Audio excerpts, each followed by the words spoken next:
dasarnya yaitu menerapkan perangkat lunak berupa gambar bitmap dan menggunakan perangkat lunak berupa bitmap.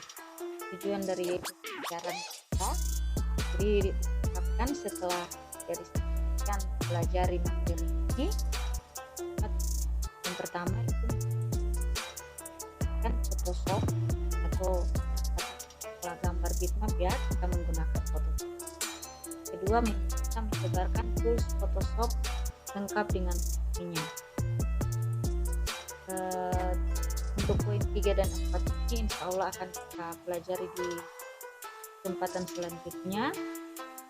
Jadi kita fokusnya yaitu mempelajari tentang perangkat lunak pengolah gambar bitmap yaitu Photoshop.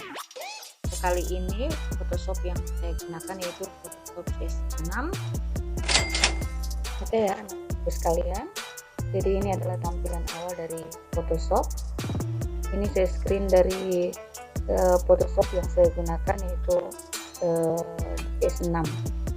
Jadi ini tampilan awalnya. Yang pertama itu menu bar, ini ya yang deretan paling atas yang berisi file, edit image, layer, tipe, select, filter, 3 dimensi, view, Windows, dan help. Jadi deretan menu ini namanya menu bar, yaitu daftar menu yang berisi perintah.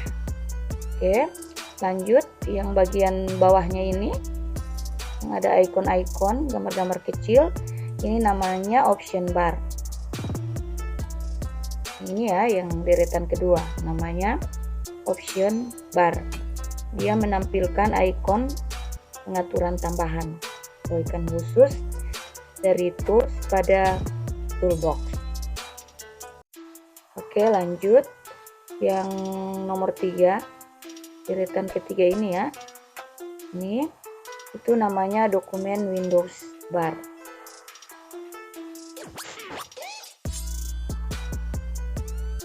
Ini ya, kalau misalkan kita sedang membuka dokumen Windows, maka bar ini akan berisi. Ini kan isinya baru satu karena yang terbuka baru satu dokumen. Oke, lanjut yang berikut workspace.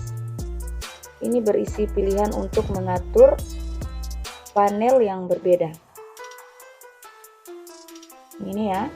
Kemudian yang di sebelah kanan ini namanya panel atau disebut juga palette. Panel ini bisa memberi kita akses ke semua jenis perintah dan pilihan untuk bekerja pada objek. Yang berikut bagian kiri itu namanya toolbox. Ini ya, gambar-gambar kecil ini, icon-icon ini disebut toolbox. Toolbox ini adalah tools alat yang digunakan untuk mencipta atau membuat, mengedit, memanipulasi objek yang akan kita buat. Oke, yang terakhir, yang ke-7 ya, dokumen Windows. Area kerja yang berwarna putih ini namanya dokumen Windows. Kemudian yang terakhir information bar yang paling bawah pojok kiri, ini menampilkan informasi dokumen yang aktif. Oke ya, jadi item atau jadi ini item-item yang ada di tampilan awal Photoshop.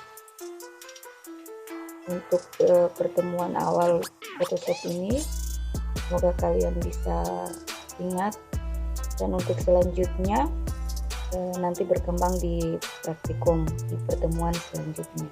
Kita akan membahas tentang toolbox. Jadi toolbox yang ada di banner kiri tadi ya, yang digunakan untuk mencipta atau memanipulasi gambar. Jadi icon-icon yang ada di toolbox inilah yang kita gunakan. Misal mau bikin gambar, mau memasukkan tulisan, mau buat warna, mau menghapus. Nah, kita menggunakan toolbox ini. Jadi yang pertama move tool, yang kedua Merge Tools, 3 Lasso Tools, dan seterusnya sampai icon ke-23. Ini bisa dibaca-baca sendiri. Kemudian untuk fungsinya ini juga akan berkembang di praktikum nanti. Insya Allah setelah kita membahas atau mengenal icon-icon ini atau toolbox ini, kita akan lanjut dengan praktikum di pertemuan selanjutnya. Oke, terima kasih. Demikian dari saya. Wassalamualaikum warahmatullahi wabarakatuh.